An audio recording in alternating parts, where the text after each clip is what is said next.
Batman, Superman, World's Finest issue 2. Mark Waid writing with Dan Mora on the art. So we ended last issue. Superman was infected with the red kryptonite and was taken to the Doom Patrol's, mansion. For Niles Calder to try and work his magic, as it were.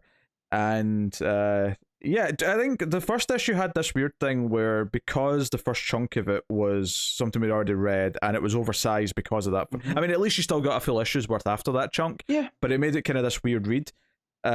This issue, but barring just I guess the little asterisks that Mark Waid likes to just go ridiculous with some of the powers, and we'll talk about those. Other than that, I just kind of loved this and loved how kind of fun and pulpy it was. And I don't necessarily want in continuity Dick and Kara to have some sort of slightly romantic history, but it was really funny in this issue.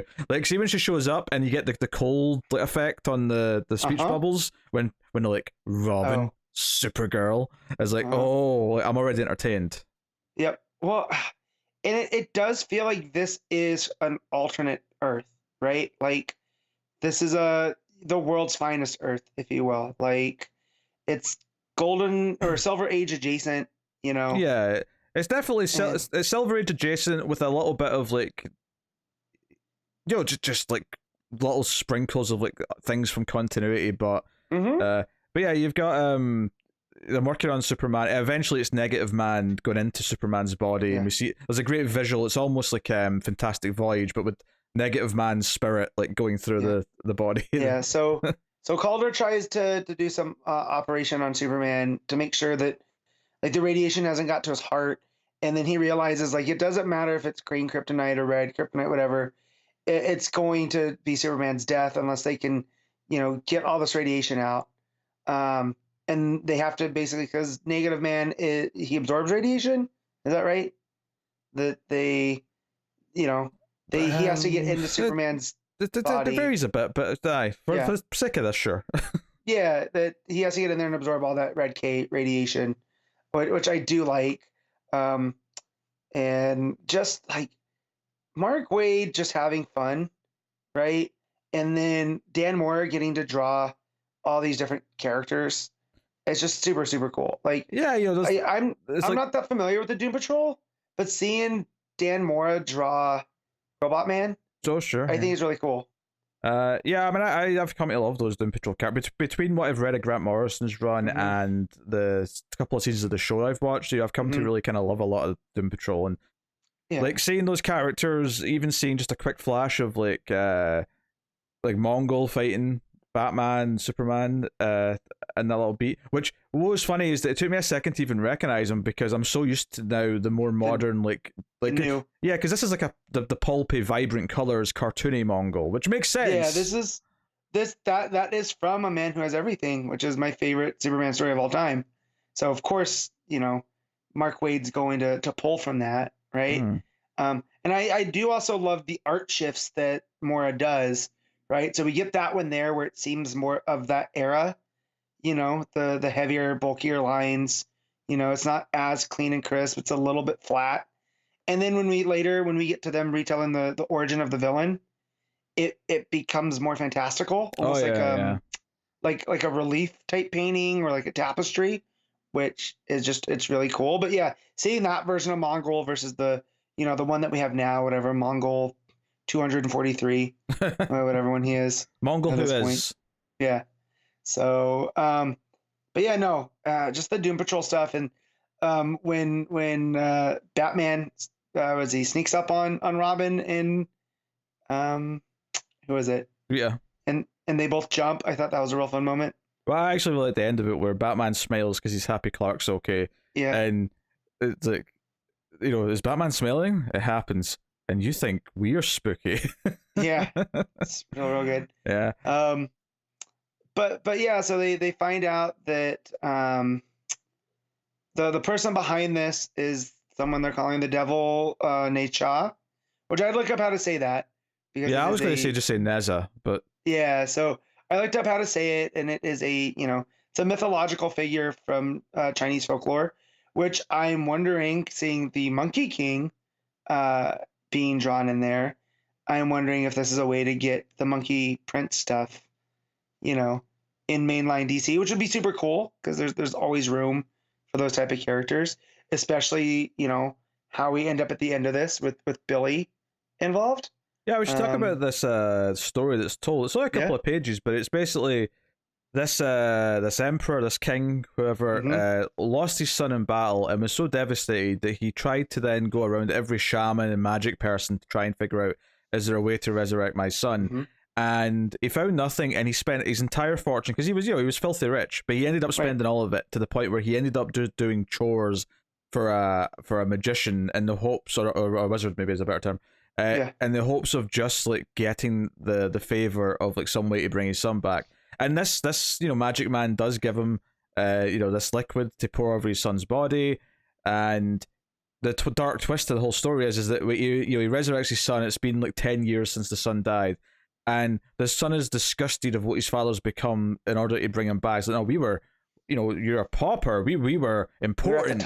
We were at the top. Yeah. We were respected. And then decapitates his father, and then he goes on to become this Neza character with the horns and all the rest. So there's a lot of mythology that kind of seeping into this. Really painting him as a big bad. It's all good fun stuff. Then they talk about a team of heroes that fought him. The House of Chi, which was formed by the followers of his father, right? Because his father was Chi, Li Jing. So they rise up to oppose him. Yeah. So they want to figure out, exactly how to fight this guy. So that they're going in, and we see that they're this Nez is going after other heroes. He's going after the Flash, going after Wonder Woman, and it mentions a boy in Philadelphia. And for a second, I was like, I don't know who this is. Who's it be? Obviously, it made much sense when they actually got to him later, and it's Billy Batson. Yeah. But the story splits in two. So Batman and Superman are going to go off and help this kid and like deal with stuff on Earth. But they're sending Robin with Supergirl.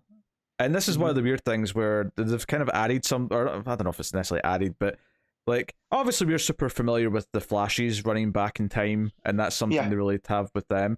But in this issue, Supergirl like flies back in time as well. Like she breaks the barrier, and they go into the past because they want to speak to this team of heroes and get advice. Obviously, they see Robin holding this sword that belongs to the bad guy, and they're like, "Wait, you work for the devil, so we're going to fight you." And they're like, "Shit!"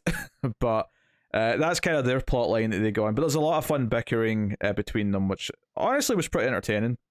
Yeah, they talk about something that had happened between them, and you're only getting you're not meant to get the whole story. You're getting fragments. Yeah, but I also there's a reference here because this was a debate last issue about the Robin's outfit and it being Dick, and he's wearing the stuff that's more Tim-like, and she even says, "Hey, like the pants," and he's like, "I'm trying them out." Yeah. So there is kind of in there that it is Dick, because it does sound like Dick, to be fair. It does, so, and it always. Well, that was the whole big thing is that maybe Moira just wanted to draw the staff. Yeah. Who knows?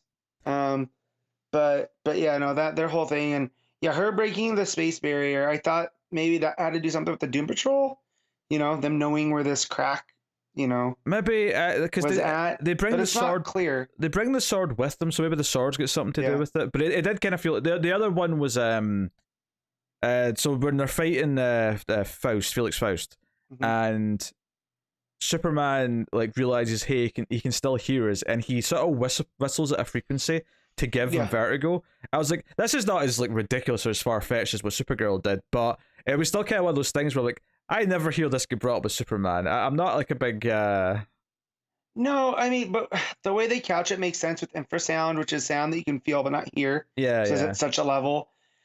I mean, I just feel like, again, this is Mark Waid. I'll roll with it. It's not a big deal, but it's it's not. If I was writing a Superman story, I wouldn't be putting this in there. No, but again, I feel like Mark Waid's Silver Agey. Yeah. Once again, it fits maybe the vibe that he's going for, so it's fine. You go with it. Because one of the things that I also don't like I'm fine with Clark having, obviously he's got X-ray vision. I don't mind microscopic vision in this, at least to the extent where he can look really far away and zoom in, if that makes sense. Yeah. I'm not so big that when he can literally just sort of look at you in an atomic structure level and tell you that you're oh, your skin cells have got something. I was like, no, that's too far. You went too far with the power there. No, there's that, and then there's like the super intellect thing where he's actually a genius, and I kind of like the idea that he's smart in the way that a journalist is smart, but he's not like Batman where because there's even that joke about what you're seeing is two people that are used to being the smartest guys in the room, as he's telling that to Robin. And I feel like, yeah, Superman's smart, but he doesn't, not in the same way that Batman is. It's because Bruce and Niles keep trying to like one up each other and how much they know about all this myth stuff. Yeah. So.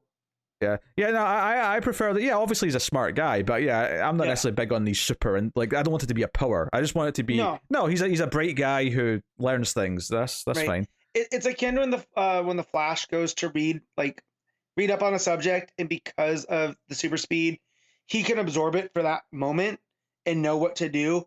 But unless he's practicing it, it's not like he's going to remember. Yeah, I remember that being a thing in John's Teen Titans with Bart, is that when he was laid up with the broken leg, he just started reading a whole bunch of books, so he could know up on a bunch of different things. So I do like that, but it's not like that super smart speed is one of the Flash's go-to things all the time. Yeah. So the big thing here is that Felix is after Billy. Batman and Superman don't know this is like Shazam, right? They don't know it's Captain Marvel that they're dealing with here. But he's done something to him where his mouth is like sealed shut, so he can't say Shazam. He can't transform. So obviously we know that if his mouth gets fixed, he can be a big help here. So there's a nice little play here where it never happens this issue, but I suspect we're going to get a big moment in next issue or something where he finally gets to say Shazam, and it's like, oh shit, now we have someone who's Superman level of powers can help. But obviously the art's fantastic. Like there's so many expressive little moments. Something as simple as Supergirl flying with Robin and Dick just having his arms folded in a huff, the way he's been held, is just really funny. Or even like, as much as I don't necessarily like the whistling thing, like the panel where it's the close up of the actual whistling does look really good. Like it's drawn exceptionally. Yeah, Moira's so good at layouts. So like just the way that right above that where he's whistling, the way that Superman and Batman are in separate panels, but it's the same shot. Yeah.